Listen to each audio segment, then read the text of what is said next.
राधे राधे दोस्तों, स्वागत है आप सभी का राधा रानी के छोटे से यूट्यूब चैनल पर। उम्मीद है मुझे आप सभी बहुत अच्छे होंगे और मैं भी बिल्कुल अच्छी हूँ। तो जैसा कि आप सभी को पता है, मैं आपके लिए लेकर आती रहती हूँ हमारे आने वाले मासिक 30 त्योहारों की पूजा विधि, पूजा की जानकारी, पूजा का शुभ मुहूर्त और पूजा की कथाएं। तो जैसे कि मार्गशीर्ष महीना चल रहा है और मार्गशीर्ष महीने की अब आने वाली है शुक्ल पक्ष की एकादशी, जो कि रहेगी 1 दिसंबर साल 2025 को। 1 दिसंबर को जो पड़ रही मोक्षा एकादशी है, जिसको हम मोक्षा एकादशी के नाम से जानते हैं। यह एकादशी प्रत्येक मनुष्य को विधि पूर्वक व्रत करने पर एकादशी का और भगवान विष्णु की आराधना करने पर अवश्य ही मोक्ष की प्राप्ति कराती है। तो ज़्यादा समय ना बर्बाद करते हुए चलते हैं सीधा अपनी वीडियो की तरफ। लेकिन उससे पहले अगर आप मेरे चैनल पर पहली बार आए हैं तो मेरे चैनल को सब्सक्राइब कीजिएगा और मेरी वीडियो को लाइक कीजिएगा अगर आपको मेरी वीडियो अच्छी लगे और मेरी वीडियो ज़रा सी भी हेल्पफुल लगे तो कथा शुरू करते हैं मोक्षा एकादशी की। एक बार भगवान कृष्ण से युधिष्ठिर जी ने पूछा कि महाराज, आपने मुझे सभी एकादशी की कथा सुनाए, कृपया मुझे मोक्षा एकादशी की कथा भी सुनाएं। मोक्षा एकादशी के व्रत का पालन नियम भी बताएं और इस एकादशी के व्रत को करने से क्या फल प्राप्त होता है वह भी समझाएं। तो भगवान श्री कृष्ण ने अवश्य और तथास्तु कहकर मोक्षा एकादशी की कथा प्रारंभ करी। भगवान श्री कृष्ण कहते हैं, एक बार गोकुल नाम के नगर में एक राजा राज्य करता था। राजा अपनी प्रजा से बहुत ही प्यार करता था और अपनी प्रजा का जिस प्रकार एक पुत्र अपने माता पिता की सेवा करता है, उसी प्रकार वह अपनी प्रजा की सेवा करता था। राजा के पास अपनी प्रजा और अपने राज्य में सभी कुछ था, धन दौलत, घोड़े, हाथी, ऐश और आराम। साथ ही साथ राजा के पास चारों वेदों, यजुर्वेद, अथर्ववेद, सामवेद, चारों ही जो वेद होते हैं उनका ज्ञान प्राप्त करने वाले ब्राह्मण भी थे। तो राजा जिस प्रकार अपनी प्रजा की सेवा करता रहता था, सभी प्रजा भी राजा की सेवा करते थे और राजा को अत्यंत खुश रखते थे और राजा भी अपनी प्रजा को बहुत खुश रखता था। एक दिन सोते समय राजा के सपने में आया कि उन्होंने देखा उनके पिता नरक में घोर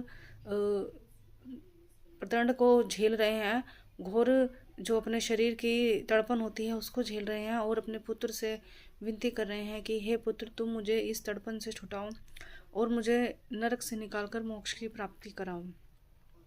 अगली सुबह जब राजा सोकर उठा तो राजा को बहुत ही बेचैनी होने लगी, राजा का मन विचलित होने लगा और राजा अपने पास के ऋषि मुनि के पास गया।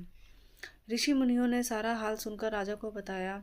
राजा ने बोला कि मेरा ना ही किसी चीज़ में मन लगता है जब से मैंने ये स्वप्न देखा है, और मेरे लिए पुत्र, पति, पत्नी, राजा, हाथी, घोड़े, ये सब राजपाट व्यर्थ है यदि मैं अपने पुत्र होने का जो कर्तव्य वह ना निभा सकूं और अपने मृत पिता को मोक्ष की प्राप्ति ना कर सकूं।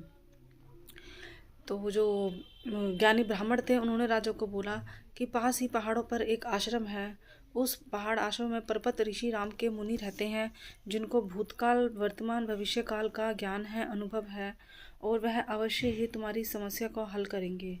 तो राजा ऋषि मुनि की यह बात सुनकर तुरंत ही पर्वतों पर चला गया, जहाँ पर पर्वत ऋषि मुनि का आश्रम था। जब राजा पर्वत ऋषि मुनि के आश्रम में पहुंचा तो राजा ने पर्वत ऋषि मुनि को दंडवत प्रणाम किया, उनका हाल स्वभाव पूछा और उसके बाद अपनी जो भी परेशानी है वह राजा पर्वत ऋषि मुनि को बताई। पर्वत ऋषि मुनि को बताया कि किस प्रकार उनके पिताजी उसके सपने में आए और उनसे मोक्ष की प्राप्ति करने लगे। तो पर्वत ऋषि मुनि ने अपनी जो अंतर ध्यान शक्ति होती है वहाँ से देखा और बताया कि तुम्हारे जो पिताजी थे उन्होंने पिछले जन्म में अपनी एक पत्नी को ऋतु का जो है कुछ समय दिया और कुछ समय उनके साथ व्यतीत किया, लेकिन जब दूसरी पत्नी ने वही पर्वत एक पति होने के नाते उनसे समय मांगा तो अपनी पहली पत्नी के कहने पर उन्होंने उसे ठुकरा दिया। तो इसी चलते जो दूसरी पत्नी थी उन्होंने आपके पिताजी को एक श्राप दिया और उनको गुस्से में कहा कि तुम आजीवन नरक झेलोगे। और ऐसा वास्तव में होता है, जो भी पति होता है वह अपनी पत्नी को इच्छा अनुसार उनको समय नहीं दे पाता है, तो यह घोर पाप और प्रताड़ना का ही सामना करना पड़ता है। इसी के चलते तुम्हारे पिताजी को, उसी श्राप के चलते तुम्हारे पिताजी को नरक झेलना पड़ रहा है। तो राजा ने पूछा कि ऋषि मुनि कृपया मुझे बताएं कि मैं किस प्रकार अपने पिताजी को इस नरक से बचा सकता हूँ। तो राजा ने बोला कि प्रत्येक वर्ष में एक बार, महीने में 2 बार आती है एकादशी, प्रत्येक वर्ष में 2 बार मोक्षदा एकादशी आती है, जो कि मार्गशीर्ष के महीने में शुक्ल पक्ष की बाद 11वें दिन पड़ती है। मोक्षदा एकादशी सभी मनुष्यों को, जीव जंतुओं को मोक्ष की प्राप्ति कराती है। तुम मोक्षदा एकादशी का विधि पूर्वक व्रत रखो, नियम अनुसार व्रत करके पूजा करो तो अवश्य ही तुम्हारे पिताजी को मोक्ष की प्राप्ति हो जाएगी। तो राजा ने ऋषि मुनि की यह बात सुनकर अपने महल वापस आया और प्रत्येक एकादशी मोक्ष एकादशी का भी व्रत प्रारंभ किया। विधि पूर्वक नियम अनुसार सारे व्रत प्रारंभ करने के बाद जो राजा का पिता था एक दिन फिर स्वयं राजा के सपने में आया और उन्होंने बोला कि तुम्हारे इस कर्म से मुझे मोक्ष की प्राप्ति हो चुकी है, तुमने मुझे मोक्ष की प्राप्ति दिलाई, मेरी देह को जो है वैकुंठवास कराया, तुमने एक पुत्र होने का वास्तविक कर्तव्य निभाया है। अब मैं मोक्ष की प्राप्ति को जाते हुए राजा के पिताजी ने राजा को धन्य धन्य और एक अच्छे स्वास्थ्य का, एक अच्छे सौभाग्य का आशीर्वाद दिया और वह बाद में मोक्ष को प्राप्ति हो गए। जब राजा की आंख खुली तो राजा ने देखा, राजा बहुत खुश हुआ। उसके बाद से राजा न सिर्फ मोक्षदा एकादशी बल्कि महीने की जितनी भी प्रत्येक एकादशी होती हैं उसका व्रत प्रारंभ शुरू कर दिया और अपने राज्य में भी राजा ने यह ऐलान किया कि सभी लोग एकादशी का व्रत रखेंगे, एकादशी के व्रत का पालन करेंगे, दान दक्षिणा देंगे, जिससे कि सभी लोगों को मोक्ष की प्राप्ति हो जाएगी।